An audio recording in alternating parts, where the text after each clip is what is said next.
So picture this, you're using Davinci Resolve to edit your video, you've done the speed warp thing and you've added a bunch of effects to it, and now you go to render, only for Davinci Resolve to crash. And I would show you an error message here, except I didn't get one. Welcome back to Creator Reality, my friend. Today, I'm gonna hopefully help you fix your render issues with Davinci Resolve. One thing we're gonna do is to throttle the render, and the other thing we're gonna do is do some trickery as a workaround. So I hope you enjoy it. Let's dive into Davinci Resolve and see what we're working with. Here we're in a timeline, and I have already replaced the clip with slow-mo clip. You can see if I alt mouse wheel zoom in, slow-mo clip. And it's gonna do this whole thing where it's using magic mask and lens blur and flicker and all this other stuff. And I did a speed warp on it. Let's go take a look at that real quick. Just bear with me. So in my slow-mo clip timeline, if I zoom in, you can see that I have my clip. And if I scroll down in the inspector, if you don't see it, it's right there. Retime and scaling. Since I have the paid version of Resolve, I have optical flow and speed warp better. Normally, this causes my renders to slow down to anywhere from 0.5 frames per second to 2 frames per second. It's pretty bad.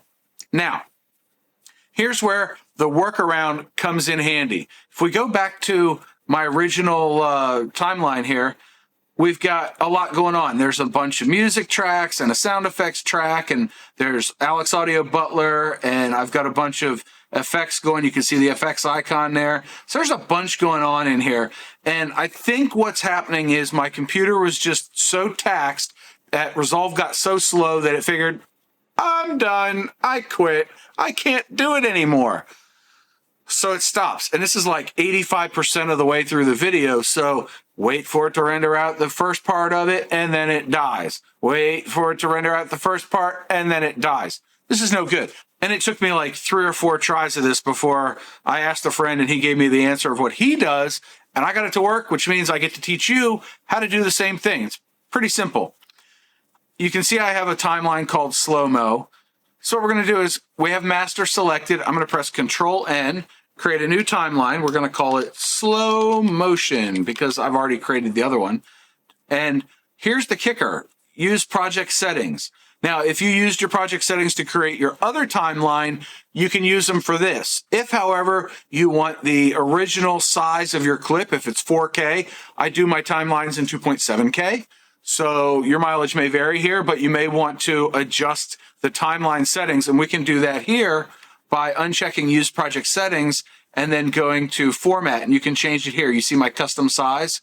Once we create it, then we can drop in all of our clips, okay? I've already created it all. See, I have an extra clip up here. That's the Magic Mask one. Forgot to mention that earlier, my bad. Doesn't matter, moving on. Now we have all of our clips in here.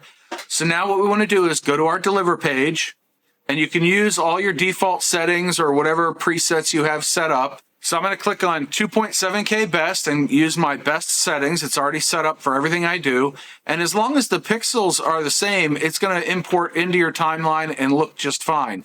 The kicker here is, and I did mention we're gonna throttle our render, right? If your computer can't quite do what you need it to do and you get artifacting or other rendering issues, start here. But we're gonna go to File, and I have chapters below, right? You can keep track of this better than I can. We're gonna go into File, and you see under Render Speed 50, and you can change it to any of these values.